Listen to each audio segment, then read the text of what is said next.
स्थिति जो है खराब हो चुकी नहीं, है। जैसा मैंने पहले भी कहा कि जी, सबसे पहले आपके माध्यम से भी और अपने जनप्रतिनिधियों के माध्यम से भी सबको आश्वस्त करना चाहते हैं कि प्रधानमंत्री मोदी जी स्वयं चिंता कर रहे हैं पंजाब की।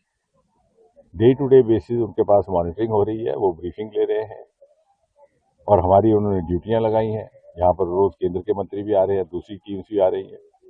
मैंने स्वयं पंजाब के 23 जिलों के डीसी के साथ अभी परसों भी वर्चुअल मीटिंग की और रोज शाम को उनसे हम ब्यौरा भी लेते हैं 23 से। और यहाँ तो हम पठानकोट आए तो यहाँ उपल जी हमारे नौजवान डीसी हमारे हमरा है। किसी भी तरह की अब जो जान का नुकसान हुआ उसकी तो कोई भरपाई कर नहीं सकता, उसकी तो कोई कीमत है नहीं। और वो जिसका नुकसान हुआ है उसको उसके लिए तो कोई किसी तरह की कॉम्पनसेशन संभव नहीं है। लेकिन जहां तक जिनके मकान बह गए या बेघर हो गए उनके लिए दो तरह की व्यवस्थाएं। एक तो इमीडिएटली उनको कहाँ रखवाना है रिहेबिलिटेशन, उसके लिए डीसी साहब ने प्रबंध किया। सभी जिलों में ऐसा हुआ है। कहीं ना कहीं टेम्पररी अरेंजमेंट आर्जी तौर पर कर दिया गया। यहाँ पर भी कुछ एक स्कूल शिनाख्त किए, जहाँ जहाँ नहीं है कुछ लोगों को जानकारी उनको दी जा रही है।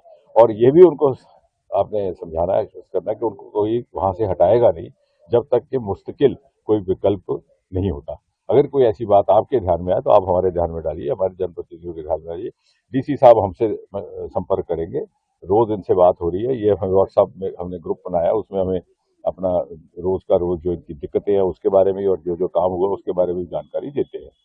और जहां जहां जमीन बह गई है वो दूसरी जमीन की शिनाख्त करनी पड़ेगी, उसमें आपकी हमें सहयोग की आवश्यकता होगी। क्योंकि कई बार क्या होता है कि जो 25, 30, 40 बरस से जहाँ कोई रह गए हो परिवार, उनका वो मन जुड़ जाता है, वो वहां से हटने के लिए इतनी आसानी से तैयार नहीं होते। लेकिन अब जो ये आपदा आई है उसके बाद अब हमें समझ आया कि यहाँ पर कुछ एक वल्नरेबल पॉइंट्स हुए। और दूसरा ये कि कहीं कहीं ये ना रहे कि भाई जो अभी रिकंस्ट्रक्शन होगी उसमें कमी रह जाएगी, बल्कि पहले से बेहतर होगी। अब मिसाल के तौर पर या पिछले बांध था ये जो सिर्फ 10-15 मीटर हाइट था, अब ये बह गया तो अगली बार जो बनाया जाएगा तो इस 25-30 मीटर तक जाएंगे।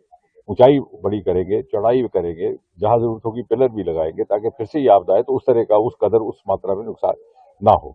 और इसलिए मैं समझता हूं कि जब प्रधानमंत्री स्वयं संज्ञान लिए हुए हैं तो किसी को कोई चिंता करने की जरूरत नहीं है। तो सर